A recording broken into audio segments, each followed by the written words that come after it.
Hello viewers, welcome to Investment Mantra channel. இன்னைக்கு நம்ம வந்து மெடிக்கல் இன்சூரன்ஸ் பத்தி பார்க்க போறோம். நம்ம சேனலை ஃபர்ஸ்ட் டைம் பார்க்கணும் சேனல் சப்ஸ்கிரைப் பண்ணுங்க. அருகாமையில் உள்ள பெல் ஐகானை கிளிக் பண்ணிக்கோங்க. இந்த மெடிக்கல் இன்சூரன்ஸ் வந்து இன்றைய காலகட்டத்துக்கு ஒரு இன்றியமையாத ஒன்று. அதாவது ஹெல்த் இஸ் வெல்த்னுவாங்க. நமக்கு ஹெல்த் நல்லா இருந்தாலே வெல்த் ஆட்டோமேட்டிக்காவே வந்துடும். ஸோ ஹெல்த்தை பாதுகாக்கிறதுக்கு அரசாங்கமும் வந்து பல்வேறு முன்னெடுப்புகள் எடுக்கிறாங்க. அதேமாதிரி வந்து இண்டிவிஜுவல்ஸும் வந்து நிறைய வந்து மெடிக்கல் இன்சூரன்ஸை போடுறாங்க. இப்போ பார்த்தீங்கன்னா வந்து ஃபார் யுவர் இன்ஃபர்மேஷன் ஒரு 70 வயசு தாண்டின நோ இன்கம் சீலிங் யாராக இருந்தாலும் வந்து பிரதம மந்திரி கொடுக்குற அந்த மெடிக்கல் இன்சூரன்ஸ் காப்பீட்டு திட்டத்தை 10 லட்ச ரூபா வரைக்கும் எடுத்துக்கலாம். ஸோ அதுக்கு பிறகு நார்மல் சிவிலியன்லாம் எப்படி எடுத்துக்கலாம்னு பார்த்தீங்கன்னா அந்த மெடிக்கல் இன்சூரன்ஸ் வந்து நிறைய கம்பெனிஸ் இருக்குது.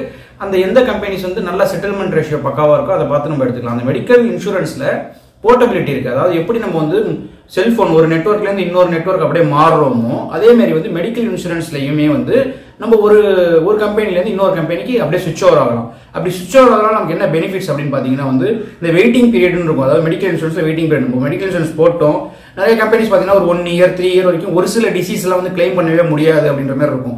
அதுக்கு பிற்பாடு நீங்கள் கிளைம் பண்ணிக்கலாம். ஸோ ஒரு இன்சூரன்ஸ் ஒரு கம்பெனில நம்ம ஒரு 5 வருஷமா இருக்கும் அப்படின்ற பட்சத்தில் அந்த கம்பெனியுடைய சேவையோ அந்த கம்பெனியுடைய பெனிஃபிட்ஸோ நம்ம பிடிக்கலான்ற பட்சத்தில் இன்னொரு கம்பெனிக்கு மாறும்போது இந்த வெயிட்டிங் பீரியட் அஃபெக்ட் ஆகாது. அதே மாதிரி நோ கிளைம் போனஸ் அப்படின்வாங்க.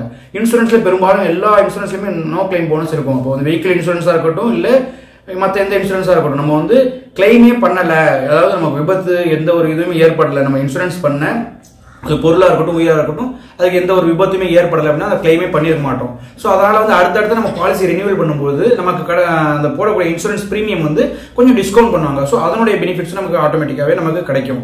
ஸோ நம்ம ஒரு இன்சூரன்ஸ் நிறுவனத்திலேருந்து அதை நமக்கு சரி வரல அப்படின்ற பட்சத்தில் நம்ம அதை கேன்சல் பண்ணாம இன்னொரு நிறுவனத்துக்கு மாறிக்கலாம். இதுக்கு இன்னொன்று என்னன்னா அந்த பாலிசி வந்து லைவ்ல இருக்கணும். குறைந்தது வந்து அந்த பாலிசி வந்து ஒரு 45 டேஸ் முடியறதுக்கு எப்படின்னா ஒரு இன்சூரன்ஸ் வந்து 1 வருஷம் காலாவதியா இருக்கும். ஒரு 45 நாள் முடியறதுக்கு முன்ன காலத்துல இருந்து எப்ப வேணா நம்ம வந்து இந்த இடைப்பட்ட காலத்துல எப்ப வேணா ஒரு நிறுவனத்துல இருந்து இன்னொரு நிறுவனத்துக்கு மாறிக்கலாம். அதுல பாத்தீங்கன்னா வந்து பெரும்பாலும் ஒரு 45 இயர்ஸ் வரைக்கும் பெருசா வந்து மெடிக்கல் செக்அப் அது மாதிரிலாம் எதுவுமே இருக்காது. இப்போ வந்து இன்சூரன்ஸ் போடுறவங்க வந்து 45 வயசு அல்லதுக்கு அதுக்கு மேல இருந்ததுன்னா நிறைய இன்சூரன்ஸ் கம்பெனி வந்து ஒரு ஃபுல் அதாவது வந்து கம்ப்ளீட் மெடிக்கல் செக்அப் பண்ணிப்பாங்க. எதுக்காகனா பெரும்பாலும் ஒரு 45 வயசு மேலே தான் எல்லாருக்குமே ஒரு டிசீஸும் வர்றதுக்கான வாய்ப்புகள் அதிகம். ஸோ அவங்க இன்சூரன்ஸ் கம்பெனி வந்து அவங்க லாபம் பார்க்கணுன்றதையும் பார்ப்பாங்க, அதே சமயத்தில் மக்களுக்கு பெனிஃபிட் பண்றது, அதாவது ரெண்டு நோக்கம். கம்பெனி நல்லா தான் அவங்க வந்து கரெக்டான கிளைமை தர முடியும். இதுதான் வந்து இன்சூரன்ஸோட தாற்பயம். ஸோ அப்படி பார்க்கும்போது 45 வயசுக்கு மேலே உள்ளவங்க கட்டாயமாக வந்து இந்த மெடிக்கல் செக்அப் வந்து நிறுவனத்துக்கு மாறணும். செக்அப் பண்ணிட்டு இப்போ நம்ம வந்து ஏலேருந்து பி நிறுவனத்துக்கு மாறணும் அப்படின்னு பார்த்தீங்கன்னா இப்போ பி நிறுவனத்தில் அதுக்கான ஒரு ஃபார்ம் இருக்கும். அந்த விண்ணப்பத்தை கொடுத்தீங்கன்னா ஒரு 72 ஹவர்ஸ் மினிமம் ஒரு 72 ஹவர்ஸ் வந்து ஒரு 5 டேஸ்ல உங்களுக்கு ஒரு நிறுவனத்திலேருந்து இன்னொரு நிறுவனத்துக்கு அந்த கிளைமை நீங்கள் வந்து எந்த இதுவுமே பண்ணாமல் மாறிக்கலாம்.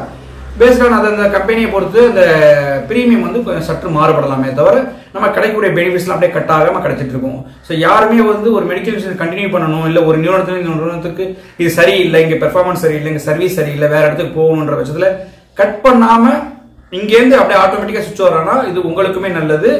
நமக்கு வந்து எல்லா பெனிஃபிட்ஸுமே கிடைக்கிறதுக்கு வாய்ப்புகள் அதிகமா இருக்குன்னு நான் நம்புறேன். இந்த வீடியோ பிடிச்சா லைக் பண்ணுங்க, ஷேர் பண்ணுங்க, மறக்காம சப்ஸ்கிரைப் பண்ணுங்க.